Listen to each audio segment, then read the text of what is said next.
हाँ, तो कल का वीडियो में तुम लोगों को मैंने बोला था कि न्यूमेरिकल्स कराऊंगा, इसीलिए मैंने फिर आ गया हूँ न्यूमेरिकल्स को लेके। आज हम लोग कुछ न्यूमेरिकल्स सॉल्व करेंगे जो कि हायर लेवल न्यूमेरिकल्स है, और ये सारे न्यूमेरिकल्स तुम अभी जितने पढ़े हो उसी के हिसाब से है, ठीक है। ऐसा मत सोचना कि बाहर से है, जो अभी नहीं पढ़े हो साउंड चैप्टर से उसके बाहर से है, वैसा नहीं है। जितना पढ़े हो, जितना कंसेप्ट लिए हो उसी से है, ठीक है। और मैंने कल बोला था कि न्यूमेरिकल्स बस करेंगे, ऐसा नहीं है, हम लोग न्यूमेरिकल्स भी करेंगे, साथ ही साथ कुछ एमसीक्यू क्वेश्चन आंसर भी करेंगे, जैसे कि हम लोगों का लेवल और ज़्यादा अच्छा हो, ठीक है। और इस चैप्टर के बाद में फिर और एक न्यूमेरिकल्स का वीडियो आएगा, उसी में भी क्वेश्चन आंसर रहेगा, ठीक है। बस ऐसा नहीं है कि क्वेश्चन आंसर ही रहेगा, न्यूमेरिकल्स नहीं रहेगा, ठीक है। तो चलो स्टार्ट करते हैं। देखो, एक क्वेश्चन है, the frequency of a sound wave is 200 hertz, what is it's time period. बहुत ही सिंपल क्वेश्चन है, बता दिया कि 200 हर्ट्ज क्या है, फ्रीक्वेंसी है, और बताया गया कि टाइम पीरियड क्या है।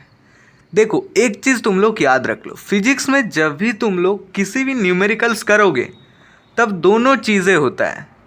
एक पहला चीज़, किसी भी न्यूमेरिकल्स करोगे तो वो हो सकता है कि तुम जो कंसेप्ट लिए हो उसके हिसाब से वहाँ पे लॉ मिले या फिर नहीं मिले। नहीं अगर मिलेगा तब थोड़ा सा तुमको एजम्पशन करना पड़ेगा, मैथमेटिक्स सही होता है, ठीक है। और दूसरा बात यह है कि जब भी किसी भी तुम लोग मैथमेटिक्स न्यूमेरिकल्स करोगे तो जो गिवन डाटा है, क्वेश्चन में जो गिवन डाटा है वो पहले लिख लोगे। ये जो देखो, गिवन पहले जब भी नहीं लिखोगे तो तुम्हारा गलती होने का चांस ज़्यादा रहेगा। पहले गिवन लिख लो, सभी डाटा को लिख लो, जितना दिया है लिख लो, और जो नहीं दिया है वहाँ पे क्वेश्चन मार्क लगा के रखो, जैसे कि मैंने यहाँ पे किया। तो देखो, गिवन क्या है, फ्रीक्वेंसी है 200 हर्ट्ज। मैं क्यों ऐसा बता रहा हूँ, क्योंकि ऐसा करोगे तो तुम्हारा सॉल्व करने में ईजी होगा और ज़्यादा दिक्कत भी नहीं होगा, ठीक है। तो फ्रीक्वेंसी क्या है, 200 हर्ट्ज है।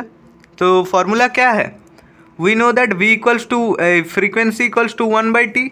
इसको v जैसा ही लगता है, इसीलिए मैंने, देखो ये फ्रीक्वेंसी है, ठीक है, ये v मत समझना, ये फ्रीक्वेंसी इक्वल्स टू 1/t हम लोगों को पता है ना। तो अब क्या, हम लोगों को टाइम पीरियड निकालना पड़ेगा, टाइम पीरियड t है, जस्ट फॉर्मूला पे बैठा दो। तो frequency 200 equals to 1/t, and hence क्या, t equals to 1/200, that is 0.005 second. ये था एकदम सिंपल सा क्वेश्चन, आई होप कि तुमको समझ में आ गया। अब चलो दूसरे नंबर में आते हैं। A source produces 15 waves in 3 second. एक सोर्स प्रोड्यूस कर रहा है 15 वेव 3 सेकेंड में। The distance between a crest and an adjacent trough of the wave is 15 centimetre. जो डिस्टेंस है क्रेस्ट से और एडजेसेंट ट्रफ, क्रेस्ट और वो जो वेव जा रहा है उसका क्रेस्ट और एडजेसेंट ट्रफ, उसका डिस्टेंस है 15 centimetre. Find the frequency, find the wavelength, find velocity, तीनों चीज़ फाइंडिंग करने बोला। बहुत ही सिंपल है, 15 वेव प्रोड्यूस हो रहा है 3 सेकंड में, और हम लोगों को क्या पता है 1 सेकंड में जितने वेव प्रोड्यूस होगा उसी को फ्रीक्वेंसी बोलेंगे ना। सो यहाँ पे number of wave produce 3 second 15, so number of wave produce in 1 second that is equals to 5, and this is frequency equals to 5 hertz. ऐसा हम लोगों को पता है कि कितना 1 सेकंड में कितना वेव जाएगा उसी को बोलेंगे ना फ्रीक्वेंसी, तो वही हो गया 5 हर्ट्ज। अब चले आओ दूसरा पॉइंट पे, distance between crest and trough is 15 centimetre. यहाँ पे जो क्रेस्ट एंड ट्रफ का डिस्टेंस दिया है वो है 15 सेंटीमीटर, एंड 15 सेंटीमीटर क्या है, ये है 15 centimetre half of the wave length. Distance between crest and the adjacent trough, trough मैंने लिख लिया गलती से, ये लिखोगे तुम लोग एडजेसेंट ट्रफ, ठीक है, वो 15 सेंटीमीटर, और that is 15 centimetre equals to half of the wave length. कैसे हो रहा है मैं बता रहा हूँ, देखो ये क्रेस्ट है और ये इसका एडजेसेंट ट्रफ। किसी भी वेव जब जाता है, जो क्रेस्ट रहता है उसका एडजेसेंट ट्रफ इधर रहेगा, adjacent trough, this is known as adjacent trough. और अगर ये पूरा वेव हो जाएगा, देखो यहाँ क्रेस्ट से आया फिर दूसरा पिक पे पहुँचा, तो ये एक वेव हो जाता है, एक वेव, ठीक है, क्रेस्ट होता है, क्रेस्ट से आके फिर दूसरा क्रेस्ट में जब चले जाता है उसको एक वेव बोलते हैं। और यहाँ पे क्या है, half of the wave length, half of the wave length, देखो अच्छे से देखो, half of the wave length. Crest और एडजेसेंट ट्रैप के बीच में जो डिस्टेंस है ये हाफ ऑफ द वेवलेंथ, इसीलिए मैंने लिखा 15 centimetre equals to half of the wavelength. So wavelength क्या होगा, उसका डबल हो जाएगा, हाफ ऑफ द वेवलेंथ का डबल हो जाएगा तो 30 सेंटीमीटर हो जाएगा ना। ये होगा तुम्हारा आंसर। अब चले आओ, जो हम लोग का वेलोसिटी है वो फाइंडिंग करने बोला। देखो we know that frequency into lambda यानी कि वेवलेंथ इक्वल्स टू वेलोसिटी। हम लोगों को पता है कि वेलोसिटी इक्वल्स टू तुम्हारा बोलो फ्रीक्वेंसी इनटू वेवलेंथ। ये हम लोगों को पता है कि नहीं? इसी से तो हम लोग कल रिलेशन बनाए थे, यही रिलेशन तो बनाए थे हम लोग, तो ये हम लोगों को पता है। तो उसी फार्मूला पे फेंक दो 5 hertz into 0.3 that is 1.5 metre per second, it is the velocity. अब चले आओ तीसरा नंबर पर क्वेश्चन के ऊपर। A person is listening to a tone of frequency 1000 hertz sitting at a distance of 500 metre from the source of sound, what is the time interval between the successive compression from the source. बहुत simple है, इतना दिमाग मत लगाओ। Person is listening, एक व्यक्ति कोई आवाज़ सुन रहा था, कोई टोन सुन रहा था जिसका फ्रीक्वेंसी था 1000 hertz, sitting at a distance of 500 metre, 500 metre दूरी से सुन रहा था। Source of sound, what is the time interval between the successive compression of the source. देखो यहाँ पे एक चीज़ बहुत इंपॉर्टेंट है जो मैं रेड कलर से लिखा हूँ, रेड कलर से डिनोट भी किया हूँ, इसे बहुत अच्छा से याद रख लो। ये हम लोग न्यूमेरिकल्स करते करते सीख गए, पहले हम लोग कंसेप्ट में ये नहीं था। देखो न्यूमेरिकल्स करते करते हम लोग कुछ चीज़ें सीख जाएंगे, जैसे कि सक्सेसिव कंप्रेशन का जो डिस्टेंस बिटवीन सक्सेसिव कंप्रेशन जो होता है वो वेवलेंथ होता है। Same distance between successive rarefaction, उसी को भी वेवलेंथ बोलेंगे। दोनों चीज़ें एक ही होता है। Distance between successive compression is known as wavelength and also the distance between the successive rarefaction that is known as also the wavelength. So यहाँ पे गिवन डाटा क्या है, फ्रीक्वेंसी है 1000 hertz, distance from the source of sound is 500 metre. तो अगर मान लो distance between successive compression is 500 metre है तो इसका वेवलेंथ भी तो 500 मीटर है। तो वो वेवलेंथ जाने में कितना समय लिया, एक टाइम तो लेगा ना, एक टाइम लेगा, और वही टाइम टेकन जितना टाइम वो है टाइम पीरियड। तो यहाँ पे फ्रीक्वेंसी दिया हुआ है, निकालने बोला टाइम पीरियड, तो फॉर्मूला है t equals to 1 by frequency, यानी कि frequency equals to 1 by time period, एक ही होता है, सेम फॉर्मूला, जस्ट मैं डेराइव कर लिया हूँ। तो t इक्वल्स टू 1 बाई 1000 हर्ट्ज इक्वल्स टू 0.001 सेकेंड। तो समझ में आ गया 0.001 सेकेंड कैसे हुआ। अब चलो और एक question. A sound wave of frequency 100 Hz covers a distance of 500 meter in 10 seconds between point x and y. What is the number of wave between x and y? यहाँ पे जो 500 मीटर की बात किया है इसका कोई मतलब नहीं है, इसीलिए मैंने उस पैरामीटर को, उस डाटा को हाईलाइट नहीं किया हूँ। अच्छे से देखो, मैंने दोनों डाटा को हाईलाइट किया हूँ लेकिन 500 मीटर को हाईलाइट नहीं किया हूँ। इसका मतलब देखो 500 मीटर का कोई काम नहीं है, जस्ट तुमको घुमाने के लिए, तुमको परेशान करने के लिए ऐसा न्यूमेरिकल्स दिया जाता है फिजिक्स में। तो चलो क्या है, number of wave is 1 second equals to 100 hertz. क्या देखो ना, फ्रीक्वेंसी दिया हुआ है 100 हर्ट्ज, फ्रीक्वेंसी का मतलब क्या होता है, number of wave in 1 second, that is known as frequency 100 hertz. तो देखो number of wave in 10 second क्या हो जाएगा, 1 सेकेंड में 100 हर्ट्ज, तो 10 सेकेंड में भाई कितना हर्ट्ज होगा, 1000, दस देयर आर 1000 वेव्स। तो 1 सेकेंड में 100 वेव्स हो रहा था, तो 10 सेकेंड में कितना वेव्स होगा, 1000 वेव। बहुत सिंपल है, 500 मीटर की कोई मतलब नहीं है, इससे कोई लेना देना नहीं है, अच्छे से समझ लो, इसीलिए मैंने हाईलाइट नहीं किया। तो चलो अब और एक क्वेश्चन देखा जाए। यहाँ पे बोला गया the distance between the maximum and the adjacent minimum displacement in a wave is 5 centimeter. What is the wavelength? Distance between the maximum and the adjacent minimum displacement. So देखो, there is a adjacent displacement from the starting of wave.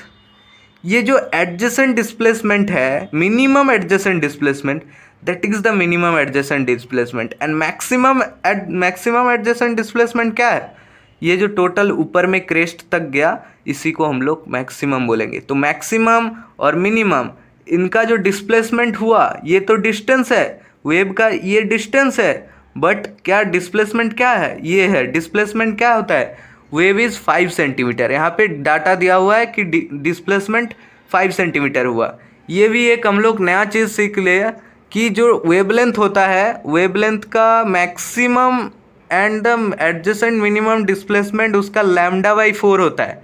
Wavelength होता है lambda, और जो maximum and the adjacent minimum displacement note करके रखो λ/4 होता है वो, और and that is equals to λ/4 equals to 5 centimetre, और जो लैम्डा है वो 5 × 4 है, यानी कि वेवलेंथ कितना है 20 सेंटीमीटर है। इसका वेवलेंथ है 20 centimetre.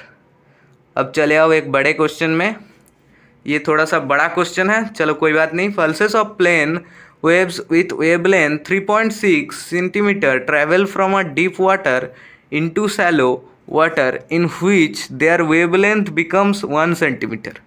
If velocity of the waves on the surface of deep water is 72 centimeter per second, what is the velocity of waves on the surface of shallow water? फिर से पढ़ता हूँ। Pulses of plane waves in wavelength waves with wavelength 3.6 centimeter travel from deep water into shallow water. deep water से shallow water में जा रहा है, in which their wavelength becomes 1 centimeter. तब क्या हुआ, पहले 3.6 सेंटीमीटर था, बाद में जाके चेंज हुआ 1 सेंटीमीटर हो गया। If velocity of the waves on the surface of deep water, जो surface of deep water के ऊपर जो velocity है वो 72 सेंटीमीटर पर सेकेंड है, और अब बोला गया what is the velocity of waves on the surface of shallow water. Deep water का हम लोगों को पता है, हम लोगों को निकालना पड़ेगा सैलो वाटर। जो गिवन डाटा है वो क्या है, velocity of the wave in deep water that is equals to V D, and V D क्या है 72 सेंटीमीटर पर सेकेंड। यहाँ पे कंसेप्ट लगेगा v equals to N lambda, बस वही कंसेप्ट, नहीं v equals to frequency into lambda, frequency into lambda, वही कंसेप्ट है, उससे कोई अलग नहीं है। यहाँ पे velocity of the wave in the shallow water that is vs, और vs का मतलब क्या होता है, वेवलेंथ इज सैलो वाटर, वो vs से हम लोग डिनोट किए, और vs यहाँ पे दिया नहीं है, vs हम लोगों को निकालना पड़ेगा, हाँ कि नहीं बताओ, vs निकालना पड़ेगा। तो wavelength in shallow water that is λs, shallow water का वेवलेंथ है λs, and that's equals to 1 centimetre. Wavelength in deep water क्या है λd, and that's equals to 3.6 centimetre. Here no frequency, यहाँ पे देखो क्वेश्चन में लैम्डा दे दिया, velocity दे दिया, तो हम लोगों को निकल तो जाएगा, लेकिन क्या निकलेगा, फ्रीक्वेंसी निकलेगा। पर यहाँ पे फ्रीक्वेंसी निकालने को नहीं बताया गया, यहाँ पे एक चीज़ ऑलरेडी गायब है, उसी को निकालना पड़ेगा। क्या है, वो है velocity of shallow in water. तो देखो, जब कोई मैथमेटिक्स में, जब कोई न्यूमेरिकल्स में फ्रीक्वेंसी की बात नहीं किया जाएगा, किसी भी पैरामीटर का अगर बात नहीं किया जाएगा, बट उसका कंसेप्ट लगेगा, तो उसको क्या मानोगे, उसको सेम मानोगे। So means frequency remain same, frequency का कोई अलग बलग नहीं हुआ, इसीलिए हम लोग फ्रीक्वेंसी को काट सकते हैं। इसका मतलब अगर फ्रीक्वेंसी को काट देंगे, देखो अब कंसेप्ट में आओ, velocity of deep water by velocity of shallow water that is equals to wavelength of deep water by wavelength of shallow water. यहाँ पे लिखना क्या चाहिए था, wavelength of deep water into frequency of deep water, और जो wavelength of shallow into frequency of shallow water, यही लिखना चाहिए था इस दोनों के जगह में, लैम्डा डी और बाय लैम्डा एस के वहाँ फ्रीक्वेंसी भी लिखना चाहिए थे, लेकिन फ्रीक्वेंसी सेम है, क्योंकि यहाँ पे बताया नहीं, तो हम लोग फ्रीक्वेंसी को काट सकते हैं, इसीलिए हम ऐसा लिख दिए डायरेक्टली। तो अब क्या करोगे, वैल्यू पुट करोगे, आंसर सिंपल से आ जाएगा, एकदम झटकों में आ जाएगा, क्योंकि तुम लोग बस पहले गिवन डाटा को याद रखो, सारे गिवन डाटा लिख लो, और जब भी फॉर्मूला बन जाएगा तो ऐसे तुम लोग वैल्यू पुट कर दोगे तो आ जाएगा। चलो, ये था कुछ न्यूमेरिकल्स। अब थोड़ा सा MCQ किया जाए। Sound is produced when a body vibrates, इसका आंसर होगा वाइब्रेट्स। याद रखो, ये 4 ऑप्शन दिया जाएगा। Sound is produced when a body vibrates करेगा, जब भी कोई साउंड प्रोड्यूस होगा तो इसका मतलब वाइब्रेशन हो रहा है। The distance between 2 successive rarefaction is called wavelength. देखो यहाँ पे क्वेश्चन दे दिया, मैंने वहाँ पे कंसेप्ट तुम लोगों को बता दिया कि डिस्टेंस बिटवीन 2 सक्सेसिव रेयरफैक्शन हो या कंप्रेशन हो, उसको हम लोग वेवलेंथ बोलेंगे। ठीक है, याद रखो, ये बात बहुत इंपॉर्टेंट है। अब चले आओ, mechanical waves can be both longitudinal and transverse. क्यों, देखो ट्रांसवर्स वेव ओनली, ये तो नहीं होगा क्योंकि मैकेनिकल वेव का फॉर्मूला ही है लॉन्गिट्यूडिनल प्लस ट्रांसवर्स, इसका मतलब दोनों ही होगा। ऐसा यूनिट ऑफ फ्रीक्वेंसी, ये क्या होगा, हर्ट्ज होगा। Which of the following properties of wave does not change with change in medium, ये होगा फ्रीक्वेंसी। तुम लोग खुद से एक बार ट्राई करना, मैंने जल्दी आंसर बता के चल जा रहा हूँ लेकिन तुम लोग भी ट्राई करना। Amplitude of wave is a measure of its energy, ये याद रखो, बहुत इंपॉर्टेंट क्वेश्चन है। Amplitude of wave is a measure of its energy, amplitude उसका एनर्जी होता है, वेव का जो एनर्जी उसको भी एम्पलीट्यूड से बोला जाता है। Sound travels fastest in solids, ये याद रखो, एकदम सिंपल है। Velocity of sound in vacuum, क्या बताओ, velocity of sound in vacuum 330 नहीं होगा, 346 नहीं होगा, 1000 नहीं होगा, तो क्या होगा, 0 होगा।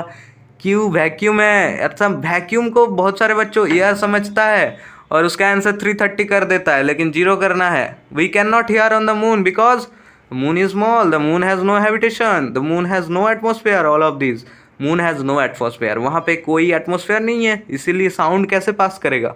The velocity of sound in air is the function of which one of the following, that is temperature. A wave of wavelength lambda is traveling in a medium, the distance between two consecutive crest और trough, देखो two consecutive crest हो या trough हो, उसका जो distance होगा वो λ/4 होगा, और वही वहाँ पे दिया था। हम लोग एक क्वेश्चन भी किए थे जो मैक्सिमम क्रेस्ट और मिनिमम क्या बोला था, ट्रफ के डिस्प्लेसमेंट, उसी वही क्वेश्चन है, वही का कंसेप्ट, उसी का कंसेप्ट यहाँ पे लगा है। If 5 waves are produced in 1 second then the time period of wave is 0.20 second. क्यों बता रहा हूँ, 5 वेव हो रहा है 1 सेकेंड में, तो एक वेव होने में कितना समय लगेगा, 0.20 सेकेंड। निकाल लो तुम लोग, मैंने तो बता ही दिया, 5 वेव हो रहा है 1 सेकेंड में, एक वेव होगा कितना सेकेंड में, 0.20 सेकेंड में। तो ये था कुछ क्वेश्चंस और कुछ न्यूमेरिकल्स, इसको याद करके रखो, स्क्रीनशॉट मार के रखो, जो भी करो लेकिन समझ में आना चाहिए। तो चलो आज की न्यूमेरिकल्स यहाँ पे ख़त्म करते हैं, मिलते हैं और एक मज़ेदार वीडियो के साथ, वो भी एक्स्ट्रा टॉपिक पे। आज शायद एक एक्स्ट्रा टॉपिक का वीडियो जाएगा तुम लोगों के पास, पता नहीं भी जा सकता है, ठीक है। जो भी है, थैंक यू, बाय बाय।